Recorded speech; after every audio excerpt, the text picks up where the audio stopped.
And we're back with a part 2. We started discussing Chris Watts and why did he do what he did. We are continuing this with the part 2, and we are also continuing to drink our pumpkin beers. You get us for another episode drinking upon what we were drinking before. So, who knows how this one will end? It'll be fun. Yes. So, should we recap or just dive right in? I don't think anybody needs a recap. Right? Yeah, I was kind of thinking the same thing. So, yeah, if you haven't heard the first one, go listen to it. If you want to continue this one, great Rest on of you. Us, here we go. All right. Now, Shanann Watts was a constant communicator and a prolific user of social media. She relied on phone calls and texts when working in her role selling Thrive. So on the morning of August 13th, when Shanann seemed deathly silent, her friends immediately became alarmed. There must have been something about her lack of communication in combination with everything Shanann had been revealing to them in recent weeks about the deterioration of her relationship with her husband, Chris, that made them certain something bad had happened to their friend. So after having returned home very late from Arizona, Shanann was supposed to drop both girls off at the Primrose preschool that Monday morning and then attend a doctor's appointment at 9 a.m. Neither of those things were done. Nicole Atkins, the friend who had dropped Shanann off after their Thrive convention trip, was also expecting a work call from her friend that morning. After not being able to reach Shanann, Nicole Atkins, who I'm going to call Atkins from now on so that we don't confuse her with Nicole Kessinger, she texted Chris hoping that he would know where his wife was. Chris responded to Atkins' text by saying Shanann had said something about a play date that morning with friends, and then he added that Atkins really needed to leave him alone because he was at work. In fact, Chris was working that morning to repair a leak alongside some of his Anadarko colleagues out at Survey 319, which is an oil battery site. Throughout that morning, in between getting texts from Atkins, Chris sent Shanann a few messages, and he even called her phone, leaving a voicemail. He also called the Primrose School to unenroll both of his daughters, explaining that the couple was actually planning on moving away. In addition, Chris made a call to his and Shanann's realtor to ask about listing the couple's home. Now, Atkins was not placated by Chris's response. She actually decided she was going to call the police. You see, Shanann had complained of feeling ill while in Arizona, and Atkins was very concerned that something medical might have happened to her friend. When she told Chris the plan, that she was planning on calling the police, he immediately told her not to call the police and that he would actually rush home instead. So, out at Survey 319, Chris told a colleague that he needed to leave because his wife and girls couldn't be located. This work friend would later recall that Chris, as he walked towards his truck, which seemed to be parked pretty far away from the leak that he was supposed to be fixing, actually stopped and turned to face the two large crude oil containers. Then, after staring at them for a long enough amount of time that it actually drew this man's attention, Chris simply turned back to his truck and left the work site. Now, on his way home, Chris stopped off at an unrelated construction site so that he could change his clothes. He then grabbed a snack at a gas station where camera footage caught him flirting with a cute female employee. Now, when Chris finally pulled up to his house, Atkins, her teenage son, and Officer Coonrod from the Frederick Police Department were all there waiting for him. Chris first introduced himself to the police officer and then entered the home through the garage. Chris then let the others into the home where they searched for Shanann, the girls, or any clues as to what could have happened to them. You see Shanann's car, with both of her daughter's car seats remained inside the garage. Shanann's purse and medications were also discovered inside the house. Atkins' teenage son even found Shanann's cell phone, which Chris called her lifeline, hidden under a pillow in the living room. The police allowed Atkins in the house too with her son to search for things? Yeah. Well, that's... Now, upstairs, the girls' blankies were missing from their beds, as well as a fitted sheet from the bedding on the couple's bed. The rest of the home was immaculately clean. The whole search, if you're interested, can be watched from the body camera footage of the police officer.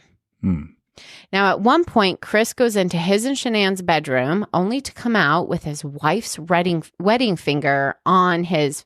Wait. The wife's wedding ring on his finger in a somber yet very strangely dramatic reveal. Like, she would never leave this. Her wedding ring. Now, next, the officer and Chris went to a next-door neighbor's home. This is the one that you showed to one of your real estate clients, to see what these people might have witnessed. And Chris, along with a police officer, wound up watching footage recorded by the neighbor's security camera, which was pointed out at the street. Nathaniel Krinistich, this is the neighbor, can be seen on the officer's body camera footage using a remote to pull up a variety of camera sources on a large screen TV. Now, in this body camera footage, you also see Chris standing next to the TV. Now, this TV could have revealed clues about where his family had gone or what potentially could have happened to them. But instead of watching the screen earnestly, like you might think a worried father and husband would do, Chris refused to do anything but briefly glance at it while he nervously fidgeted with his cell phone or with hands on head swayed back and forth while talking to the police officer. The camera showed footage of Chris backing his truck up into the family driveway at 5:17 a.m. on the morning of August 13th. Chris explained that he had an assortment of tools he needed to load up into his truck that morning for work. Once the footage was done, Chris left, but the officer remained behind to get the neighbor's contact information. And neighbor Nathaniel was not shy about telling the officer how strange he was finding Chris's behavior. He also made it a point to tell this police officer that Chris never backed his truck up into the driveway in the morning to load up his work tools. At one point, the neighbor says, quote, "He's not acting right at all," end quote. Now, there are some references in resources about Chris showing police officers that on an app on his phone, there was an alert that his garage door was left open at 5:27 a.m., indicating that perhaps the garage door was a point of entry or exit. And there was a second notification that later that morning, there was an alert that a basement door actually had been opened. But nothing is ever made of this information, and I couldn't find a source to explain it.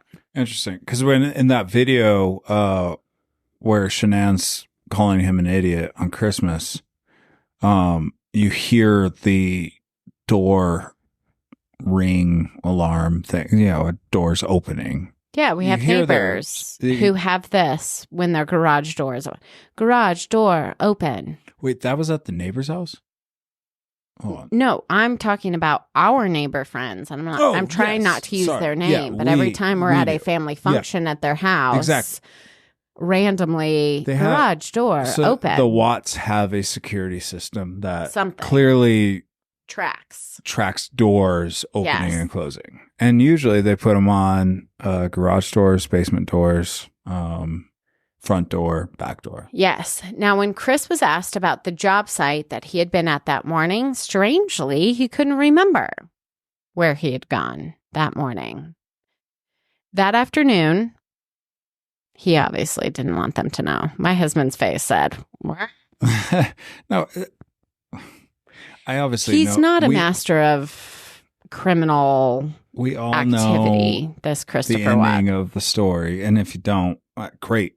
Keep listening. at the edge of your seat. Yes. I can't help. Every time I see anything about this, I can't help but think like, and mainly it's because he just chose to go about it so stupidly. What could he have done differently to get away with it? It concerns me that that's what you're thinking about. How could Chris have murdered his wife and 3 children better? What could he have done so he didn't get caught? So far, I can't come up with anything. Great. Fabulous. Now that afternoon, so Monday, August 13th at 3:45 p.m., Chris calls Nicole Kessinger, his girlfriend, to tell her that his wife and girls were missing. But at the time, Chris was presenting this entire situation to the world like he believed his wife could have just taken the girls somewhere and not told him. Now, there are some routine things that police departments do to track missing people. One of them is to check any recent spending from bank accounts. But when they asked Chris to log in to access online banking records, he replied that he never had access to the login information because Shanann handled absolutely everything. Is this true from what you found out? I think it is true. Yeah. I mean, you mentioned it before. He basically, in the beginning, handed her his paycheck and she just handled all the finances. Now, the next day, Tuesday, August 14th, canines were brought in to search the family home. It was during this search that Chris stood on his porch talking about his missing family with a local news affiliate, KDVR. I remember that. Yes. During this interview, Chris revealed that the morning of the 13th, before Shanann and the girls went missing, he and Shanann had what he described as a, quote, emotional conversation, end quote. And that's what they're looking for. Yes. Little did Chris know that the Frederick Police Department, in combination with the Colorado Bureau of Investigation, were, at the same moment he was doing the interview, gaining access to the GPS tracking information on his truck, as well as asking Anadarko for access to all of Chris's work emails. That evening, at around 7 p.m., Chris headed toward the Frederick Police Department to sit for a formal interview with CBI agent Coda. A second agent named Tammy Lee watched from outside this interrogation room. During this first statement given by Chris, he chronicled the events surrounding his family's disappearance. He stated that he had no idea where his family could be, and he reiterated that he had absolutely nothing to do with their disappearances. And then he made it clear that neither he nor Shanann were involved in any extramarital affairs. Now, this piece of crap, at one point during his interview, states, "I'd take a bullet for those girls." And you just want to punch him in the face. Maybe he meant metaphorically. I'll go to jail for those girls. Because I'm a piece of garbage. Now, later that night, Chris ends the interview, goes home with the plan that he is going to come back in the morning to take a polygraph test. But he calls his parents back in North Carolina and asks his dad to fly into Denver so that he can spend the time with Chris. And his dad does. So on Wednesday morning, August 15th, an Anadarko employee called CBI agent Tammy Lee and revealed that there most likely was an affair taking place between Chris and fellow employee Nicole Kessinger. That same day, Nicole Kessinger picked up her dad, and the pair drove to the police department to reveal that she had had a relationship with Chris. Then, that morning, after picking up his father at the airport, Chris immediately headed to the Frederick Police Department where he was to have this polygraph examination. Now, Agent Tammy Lee is actually the same agent who performed the polygraph on Austin Sigg, who is the perpetrator in our very first episode of Perfectly Paired With. He was responsible for kidnapping, murdering, and dismembering young Jessica Ridgway. Now, while Chris sat in his interview room, his father sat in a separate room answering questions about his son and daughter-in-law. And Mr. Watts did not mince words when describing Shanann. He called her controlling, he called her a narcissist, and he shared his concern that his daughter-in-law might be bipolar. Yeah.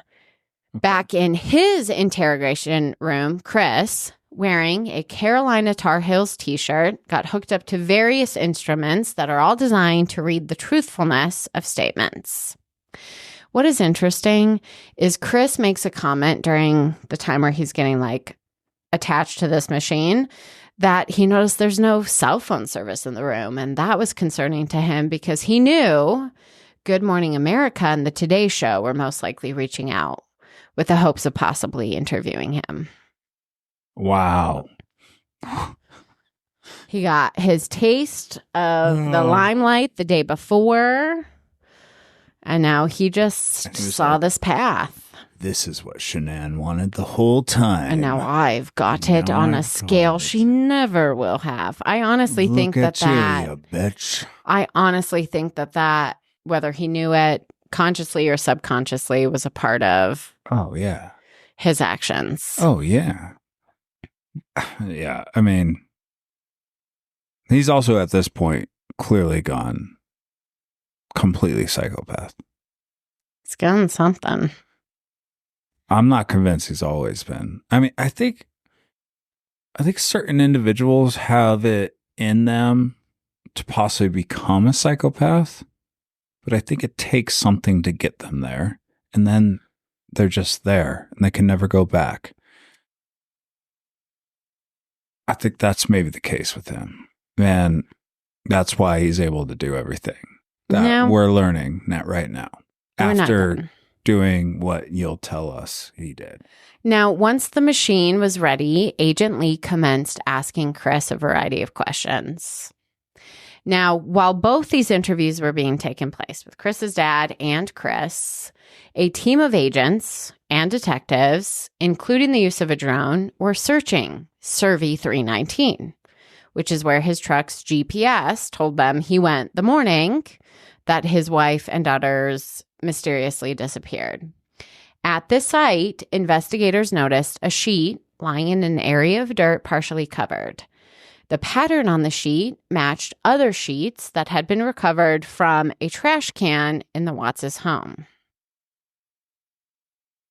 Wow. Now, Agent Lee gets a lot of credit for her handling of the polygraph, starting with her claim prior to the test even starting.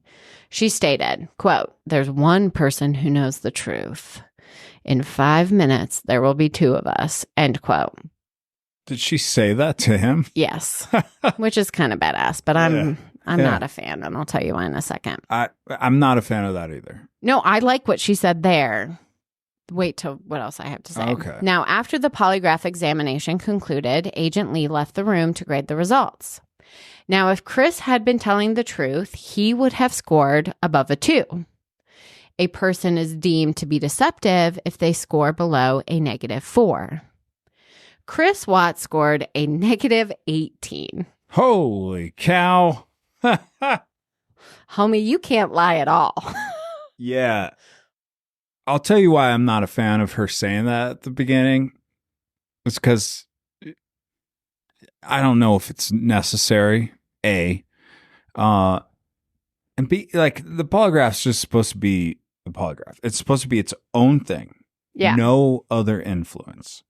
But it's those type of things that for sure are factored into why they're not allowed in court. And I don't think they should be allowed in court. But certainly when you have the ability of having a third party say something to somebody, making him extra nervous at the beginning. Extra nervous. He's probably already nervous to even be there. I mean, he got his dad into town just to do it, because he's also like, who's the one person I love more than in the world? Because I'm about to go to jail. I want to see him last time. Well, I don't even think that. I do think he had a special relationship with his dad. He wanted his dad there. I don't think when he walked in for the polygraph, he had any notion that the world was like, seriously, Chris Watts, you did something to your family. I think he was living in a world outside of reality in that moment. And certainly thought he was gonna control after it. what he did, Yeah. he probably is in a state of unreality. Yeah. I just think there's no way you wouldn't be. I mean, he did. Well, we're not there yet.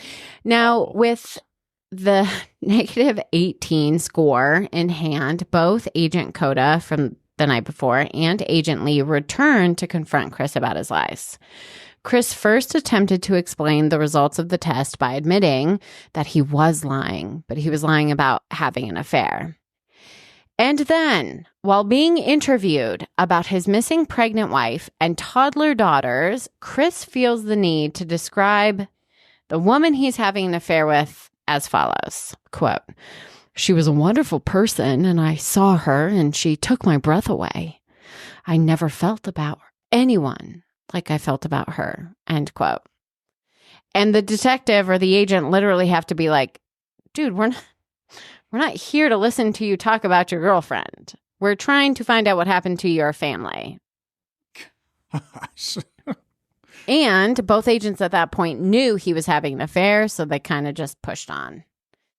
Now, this is where I'm sure my opinion is going to be unpopular.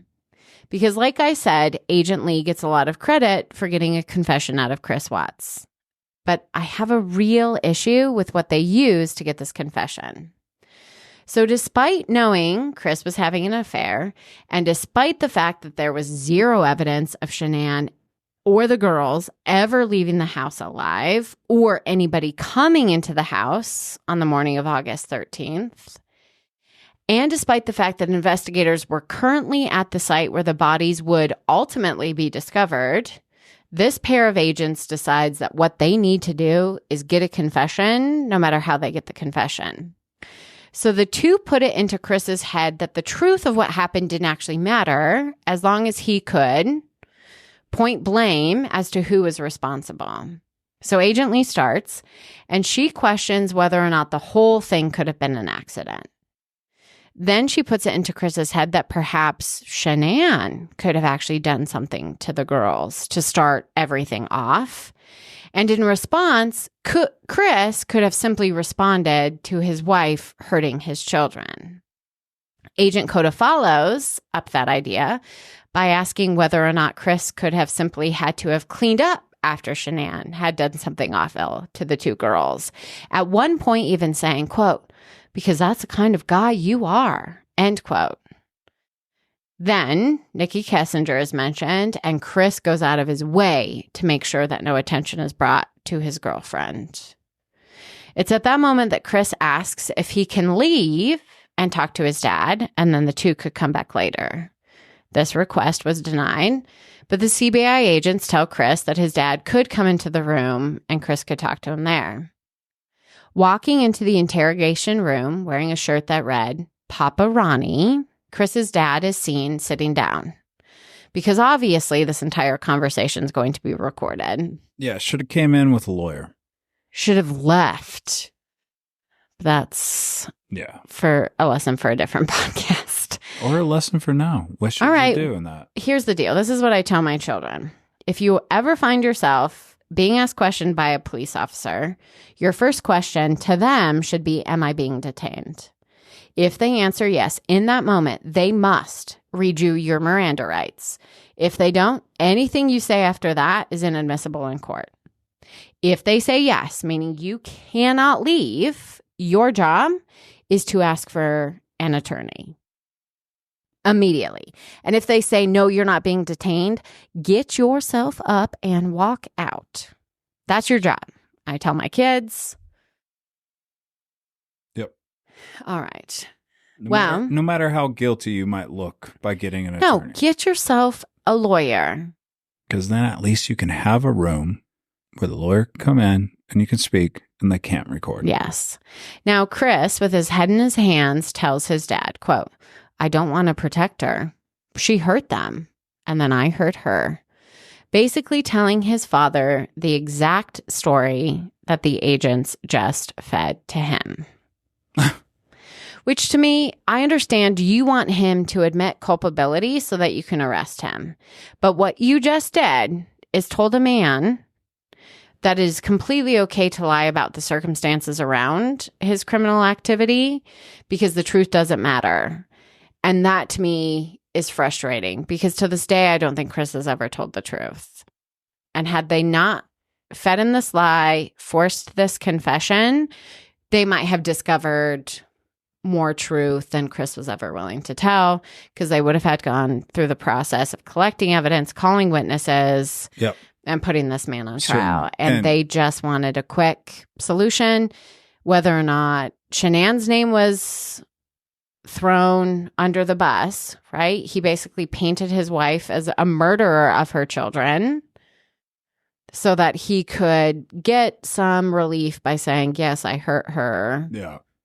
And It muddied the waters so much for a confession that was unnecessary. It was 3 days after they went missing. the rushing, Slow the your rushing of it roll, is- Officer yeah, Agent Lee and Coder. let it breathe for for a a second. second. Like, here's one of the few instances that of stories we've talked about, of stories that I've watched, we've watched, listened to. We're a small town, and Frederick is a small town. It's not a big town. Our brother used to live there. We've been there tons of times. I've sold a bunch of houses there. I know that town very well. It is not big. It is very small.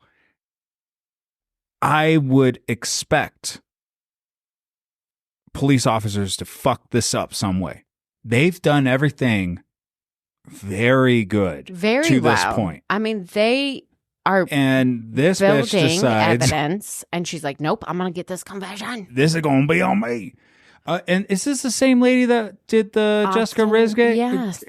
It's like, I don't know. Again, narcissism coming in, bleeding I'm telling through you, a little everybody's bit. a little bit of a narcissist. She needs to get herself. She's already kind of got that celebrity, Colorado celebrity to her, and she needs to get the confession. And I think it gets back to why can't we let truth have its day? Yeah. You've had 3 days this would have of this happened. family. This You would have happened. discovered the bodies. He would have confessed, and Yep. you didn't need to give him permission by putting in his head, hey, you could tell me a different version of You've events already got as him long as you're detained. willing to say something. Got him detained. He's not running away. Yes. You've got all the pieces where they need to be for it to all collude into, hey, can we arrest this guy? Yes. Well, Attorney, DA says, yep. Arrest him. here's his first chronicling of events. So once he tells his dad, I killed Shanann because of what she did to the girls, obviously Agent Coder and Agent Lee return to the interrogation room. And this is the tale that Chris Watts tells. I wanted that to sound cool, but it's a tongue twister. Now, he says that when he woke to go to work on the morning of the 13th, he decided to tell Shanann that he wanted a separation. After telling her this, Shanann responded by telling Chris, "You're never going to see your children again." To this, Chris simply went downstairs to get himself ready for work. When Chris returned upstairs, his first stop was checking on Bella. As Chris tells the story to the agents, he found Bella lying in her bed without any of her covers, which was very strange to him. So he decided to check on his younger daughter, Cece. After cycling the baby monitor to her room, he witnessed Shanann strangling his 3-year-old child. Out of anger, Chris found Shanann in Cece's room where he strangled his wife. Once she was dead, he told the agents that he then put her body back into the couple's bed. Then, according to Chris, he disposed of all 3 bodies at Survey 319. Chris indicated on a map that Shanann's body was in a shallow grave in the ground, but Bella and Cece's bodies had been dumped into 2 large crude oil tanks. Because that makes sense. Yeah. You want to be away from your wife. You just saw her killing your 2 daughters. And instead of calling the police and having her arrested, you decide to kill her and then dispose of all their bodies at a work site. Or even in a murder of passion because she just killed your daughters. You kill her And without then you call thinking police. about it. Then you call them. Yes. And then they come and they're like, oh, yeah, these handprints on Yes. the neck. So it looks like a woman's. And Right. yeah. Now, after this confession, Chris was arrested. In the end, Chris would plead guilty to all 9 of the charged crimes against him in exchange for the removal of the death penalty as a possible consequence. Because despite his story that Shanann was responsible for killing his daughters, nobody actually believed it. Death penalty is still on the It was then. the block back then? Yeah, Or I because guess you not had to even wait back till then, but- Governor Polis took over, and Governor Polis was the one who eliminated the death penalty. Which was what, like 5 years ago, something like that? Poly-poll before 6 years COVID. ago? I don't know. It was right before COVID, I think. Yeah.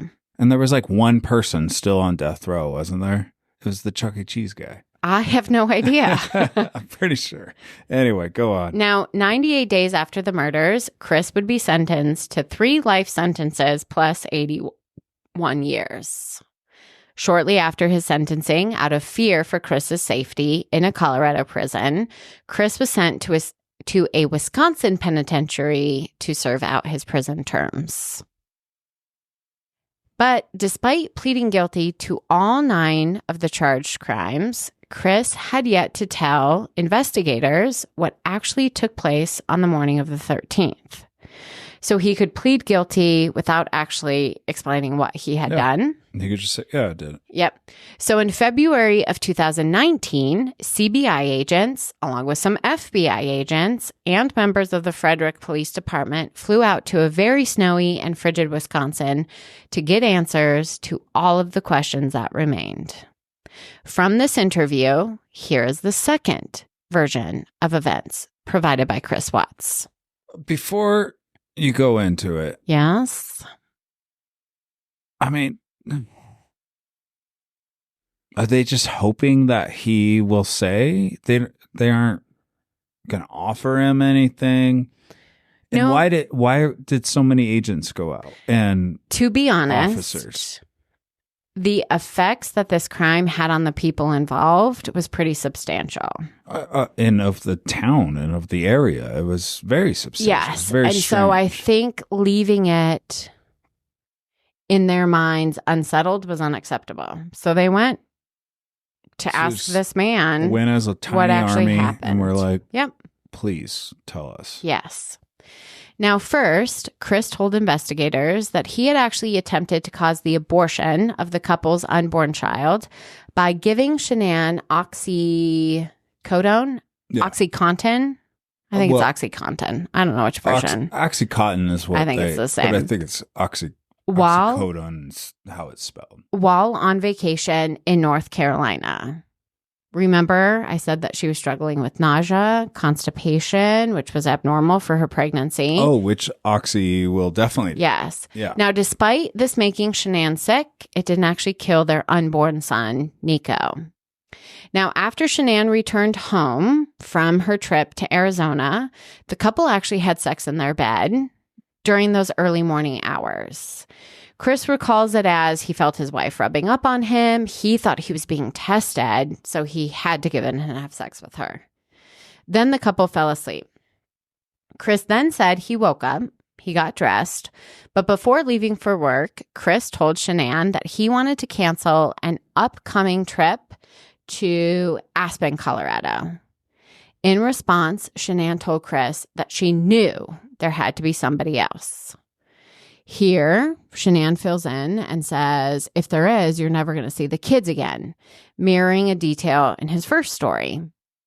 Chris then told Shanann that he no longer loved her, and he proceeded to strangle her in their bed. Jeez. According to Chris, Shanann didn't even put up a fight. Now, after murdering his wife, Bella walked into their bedroom and asked her father what was wrong with mommy. To which Chris responded, she doesn't feel good. And then he proceeded to wrap up her body using the fitted sheet of the couple's bedding. Chris then drug her body downstairs and left it by the back door, which the canines who searched the home did alert in that area. Chris then backed up his truck into the garage and loaded up Shanann's body. After that, he put both girls onto the truck's bench seat in the back so that their feet were trotting on Shanann's dead body the entire trip to his work site. As he drove the 60 miles to Survey 319, Chris recalls the girls complaining about the smell in the car. At 6:29, Chris's truck, alone, the lone vehicle, pulled up to oil site Survey 319. First, Chris pulled Shanann's body from the truck and threw her onto the ground. There, Chris said he realized that her body must have miscarried and expelled their 15-week unborn son, Nico. Then Chris returned to his truck. There, he used Cece's favorite blankie and the back of the truck seat to smother her while Bella watched in horror. Chris then carried Cece's body to the top of one of the crude oil tanks. There, he forced her body feet first through the 8-inch hatch, dropping his daughter down into the oil. Then Chris returned to the truck where his older daughter, Bella, asked her father, "Is the same thing that happened to Celeste going to happen to me?" To which Chris simply answered, yes.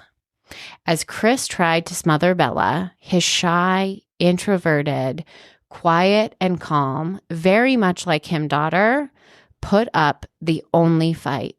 She struggled so hard against his hands that she bit into her tongue multiple times while she struggled for air. But eventually, Chris would succeed in murdering the final member of his family. Bella's remains would be disposed of in the other tank. Skin from her backside would be scraped off because her body was larger than Cece's, and it was harder for Chris to fit it through the small hatch. He recalls that when her body landed, it made a different sound, which made him think that there must be less oil in that drum. Now that is not the final version of events told by Chris Watts. You see, while in prison, Chris would communicate with a woman named Cheryln Cadle, and in a letter to her, his accounts of the murders would change. Or in this new account, at least, he would provide some additional details. He says that he knew on Sunday the 12th of August that he had already decided he was going to kill his family. This statement is supported by a couple of corroborating facts. For one, Monday, August 13th was supposed to be Bella's first day of kindergarten, and Chris had planned on taking the day off so he could go with his wife and drop her off. But earlier that weekend, Chris volunteered to head out to Survey 319 Monday morning, showing that he knew his daughter would not be starting school that day. Second, he snapped a picture of a large doll lying on the couple's couch. This doll was covered with a white blanket that appeared to be a death shroud extending from the doll's head to its ankles so that the only part showing was its feet. Chris then sent this picture to Shanann while she was in Phoenix, Arizona that weekend, almost like a creepy precursor of what he planned to do to his girls.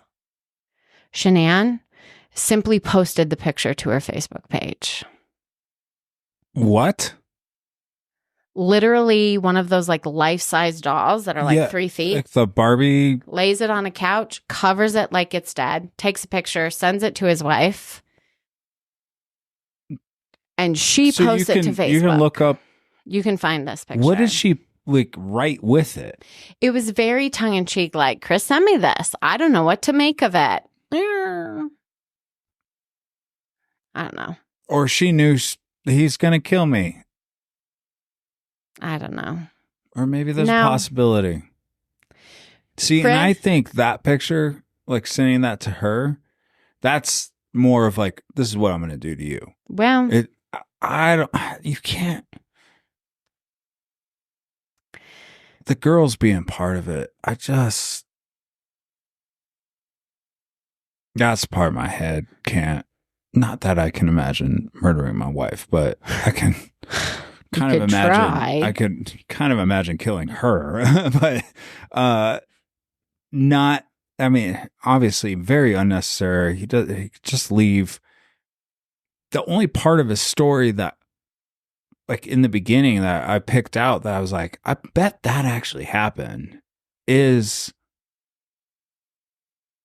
he, at some point, whether it was that morning or at another time before she went off to Arizona, had said, "Hey, I'm done. I'm leaving." And she came back with, "You're never going to see your daughters again. Fuck you. I'm going to end your world. I'll drain you for everything you have, blah, blah, blah," which definitely happens in a lot of divorces. And that's where Well, here's why I want to correct you. Maybe his, okay, I'm going to kill them all. So the couple comes back to Colorado. They do the ultrasound of Nico. He's completely blank-faced. She doesn't think he feels anything. She cancels. She's already canceled the gender reveal. She asks her friend for the envelope that says the gender.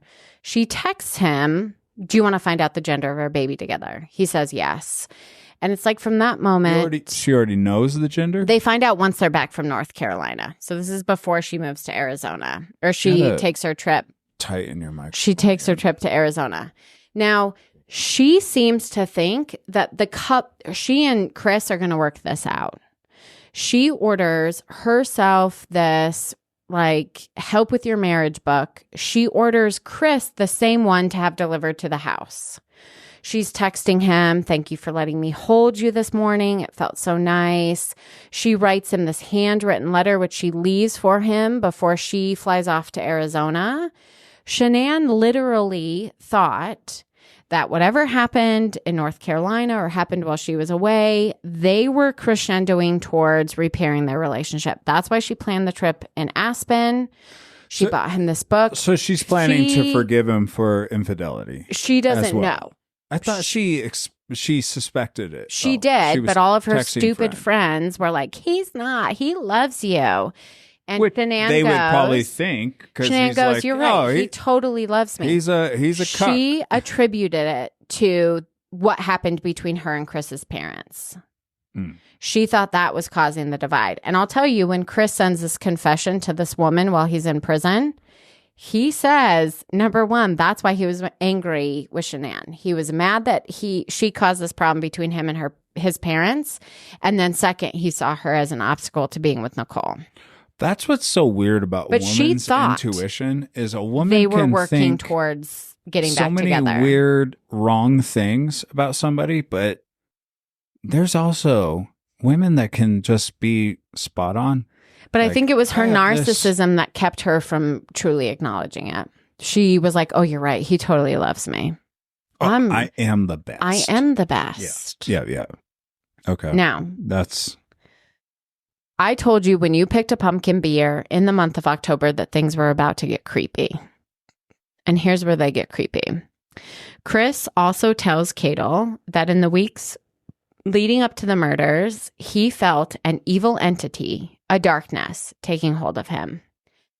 Chris then goes on to confess that before even speaking to Shanann on the morning of the 13th, he actually went into both girls' bedrooms and smothered Bella and Cece with their pillows. He then walked into his bedroom, where he proceeded to have a conversation with Shanann and kill her. In this confession, he talks about how he felt absolutely nothing for Shanann as he strangled her. He goes into detail about how he put pressure on her jugular veins until she relieved herself, which to Chris was the sign of death.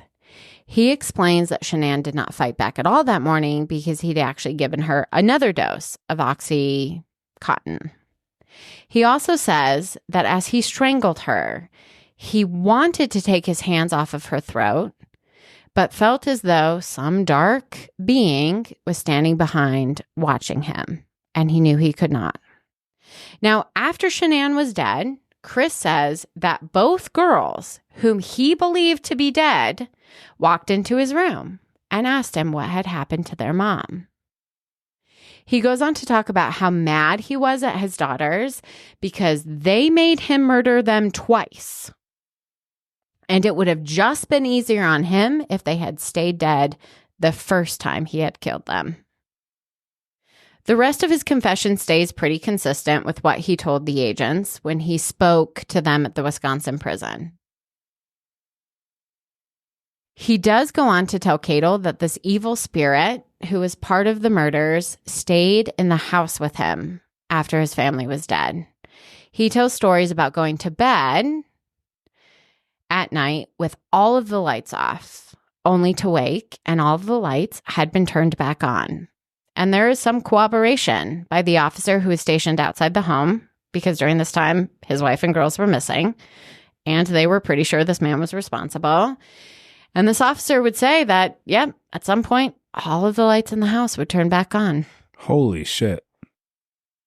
But despite this apparent presence of evil, Chris chose to stay in the home, despite getting offers to stay at friends' houses. It's a good thing they didn't let him, or he didn't go. I feel like that would have just followed him around. All right, there's so many things I'm thinking with what you just said. I haven't heard any of that. There's the evil spirit aspect of it, which again, I'll go back to what I thought before. I think that in some people, there's a resting ability to be a psychopath and be able to do things without emotion. And if you want to just separate a spiritual world from our just humanity, I think that is actually what can happen with people that no one ever thought could do a certain thing. And then they can do it and then show so little emotion after. And that's exactly what we're seeing here. And I really do, from everything you've said with Shanann, I think this man was just being pushed and pushed and pushed. And I agree. There's this, like, it's the, what'd you call his type of narcissism? He's a covert narcissist. Where that fundamental belief that you matter more than anybody else is kept close and interior, as opposed to exposed to the rest of the world. And he's definitely evidently like more of an introvert type person. And Shanann, the way she treated him around other people, she probably also had other moments where she treated him in this way where it validated everything. Mm-hmm. And it fed that covert narcissism in him, where he was the king of the world. There's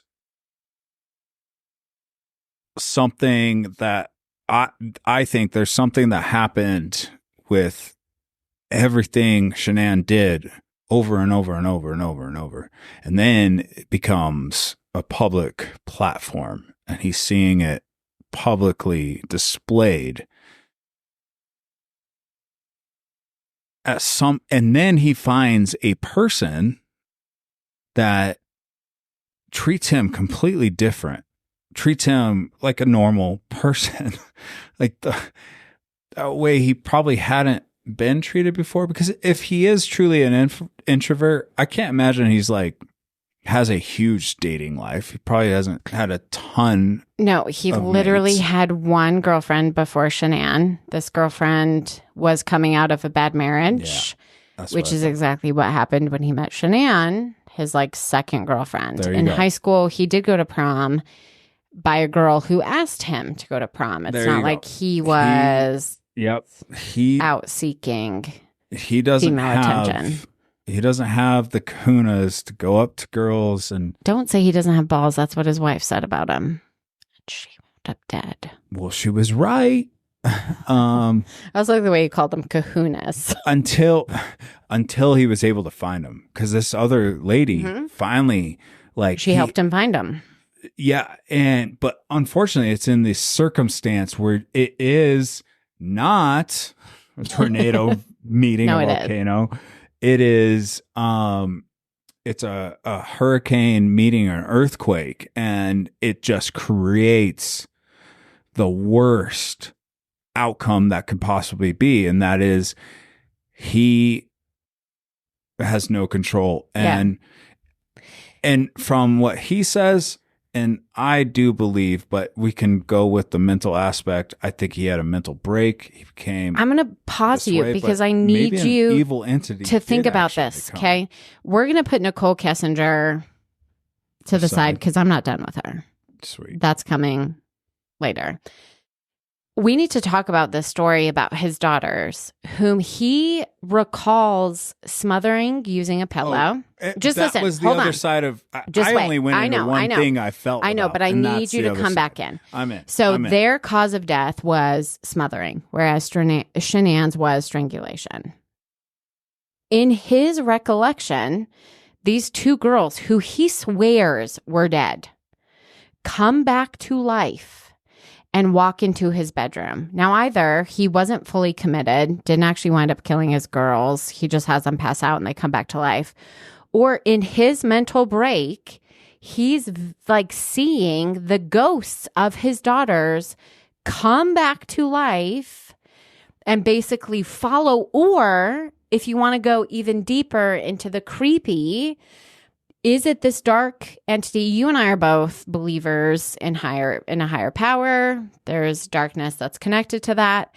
Could this dark entity be effing with Chris Watts and making it appear as though his daughters are back to life, following him around? There's so many things to that detail that never gets any attention. Sure. Yeah. I didn't even know that detail. That's how much little attention I've seen quite a few things about it. There is a third Edgar Allan Poe story. There is a third possibility. It literally is the telltale heart, but instead of it being a beating heart, it's the spirits of his two sweet baby girls that he just murdered. Or there's a third possibility. He's about to do something that he never had it in him to be able to do. And he's let the darkness take over so much that he in his mind, this is the only way. He stands in the bedroom opening to one daughter, and he's so consumed with what he's about to do. And then he stands into the next, so consumed with what he's about to do to the other, that to him, his thoughts, and who knows what like alcohol level he's at or anything like that, but he actually thinks that he smothered them. And he actually didn't. He actually didn't, because that...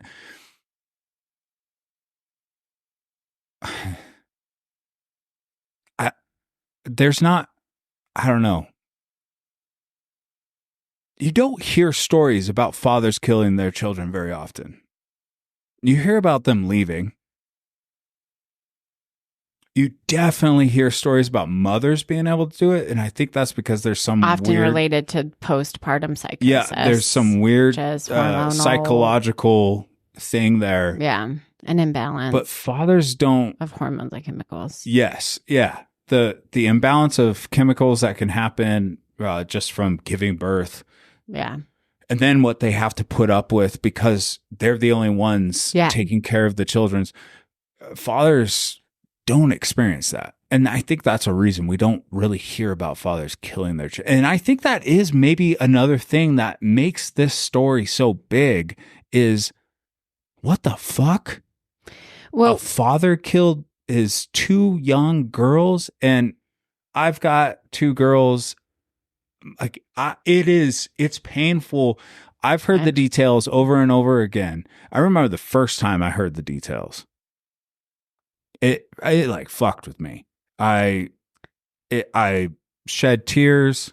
I don't know. It put me in a weird state. And even hearing it again after so much time, so many times hearing it again, I'm just like, how? So I hear your theory. Maybe he mentally thought he smothered the girls and he didn't. And so but that maybe can explain why they appear again. As to why he put their bodies in the crude oil drums was because he needed to make sure they weren't going to come back to life again. Okay, I right. do think and maybe he truly believes that he killed saw them. something. And you're usually the weird one, and I'm usually more rational. But I've gone all in, and I think in his brain, whatever was causing it, he saw his two little girls come back to life. Whether their bodies actually came back to life or not, obviously they weren't dead if they physically came back to life. In his mind, he saw this happening. And I think it either speaks to a complete and total psychological break, a psychosis, or he truly was experiencing interactions with something supernatural. And that supernatural thing showed him that. And either which way, I think that it's super creepy. Your brain can create circumstances. And he's the worst. He is the worst. If he actually did kill them before he killed his wife, and then they come back to him, and that's the vision he's seeing. That to me just seems a little bit more far-fetched than, and then the whole trip to the drums and everything he describes. That whole thing seems way more real than somebody. I can believe somebody standing in the doorway of a bedroom, walking up to their kid's bed, looking at them, and going into this kind of psychosis, like out of body experience, and imagining killing them and not actually being able to do it. But for some reason, you're like in this state where you have to, the final goal is to kill her. This woman that's made life hell. So you just kind of move past it and you're like, okay, that's done. Okay, that's done. But you don't actually want to do those two. A lot of this confession, though, was about how, like, Shanann wasn't going to go to Arizona. She came back. She knew her marriage was in trouble. She wasn't feeling good because her husband was trying to kill their baby. And she said that she wanted to stay. And Chris was like, no, you should go. And then he tried to live a life where he could be with Nicole and also be a dad. And I think he realized that that's not the same as the life he had when his girls were gone and he had Nicole. They spent almost every night together. And so he saw that his life was going to have to be divided if his daughters were alive. And he made the choice. He said that Sunday he took his girls to this birthday party. They played. They had fun. He drove them home. He fed them dinner. He gave them baths. He read them beds. They sang. And he knew that these girls would have to die if he was going to have the life that he wanted to have. Do you know what else I like? So the Watts did not attend the memorial service held by the Rusick family for Shanann, the two girls, and Nico.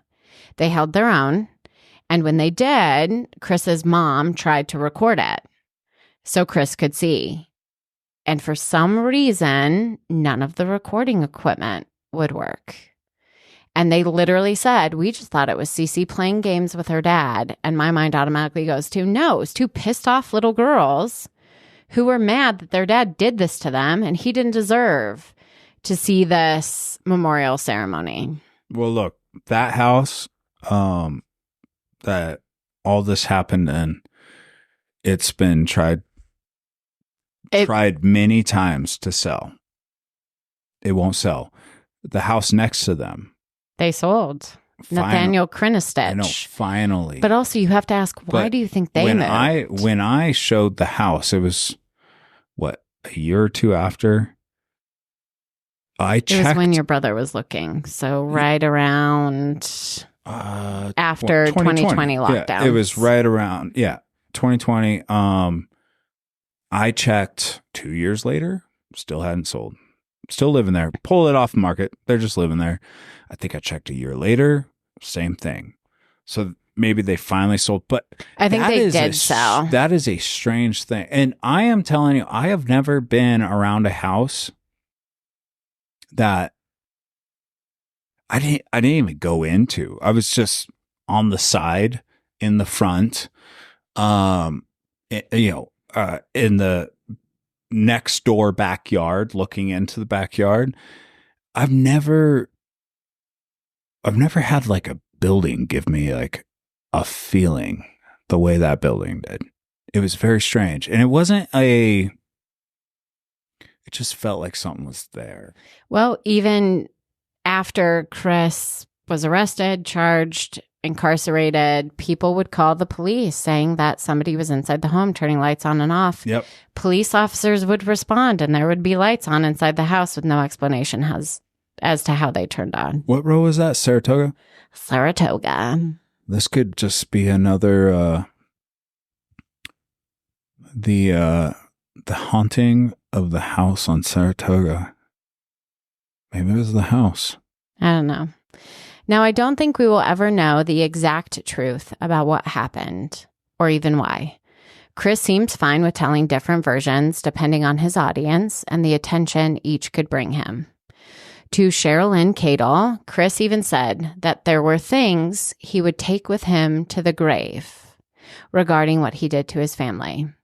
One of those things being where he got the oxys that he gave Shanann without her knowledge. So in the end, we may never understand really what happened to Shanann and her 3 innocent children.